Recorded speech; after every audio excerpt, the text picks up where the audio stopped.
জীবনে প্রথমবার আজকে আমরা চলে আসলাম পিকনিক খেতে পাহাড়ে। আমার ছোট্টবেলার স্বপ্ন আজকে ফাইনালি পূরণ হলো 2025 একই জানুয়ারিতে। আর এখানে এসে আমি এতটাই খুশি হয়ে গেছি যে তোমাদেরকে আমি বলে বোঝাতে পারছি না। এই চারিদিকে পাহাড় নদী দেখে আমার সত্যি মন ছুঁয়ে গেল।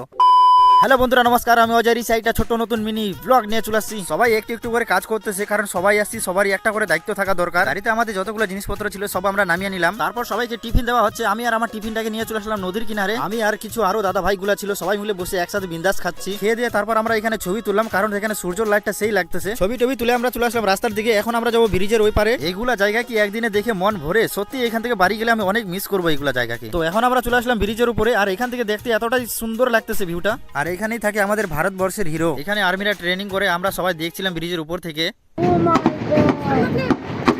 যখন আমরা প্রথমে এসে দেখছিলাম তখন কাছেই ছিল, আস্তে আস্তে করে ওইদিকে চলে যাচ্ছে। ওই যে ধুলো টাইপের কিছু দেখতে পাচ্ছ, ওখানে হচ্ছে ফায়ারিং। যাই হোক, আজকে আমি প্রথমবার দেখলাম এইভাবে ট্রেনিং করতে। আজকের ব্লগে এইটুকুই, দেখা হচ্ছে নেক্সট ব্লগে। লাইক করো, কমেন্ট করো, ফলো দিয়ে পাশে থাকো। ধন্যবাদ।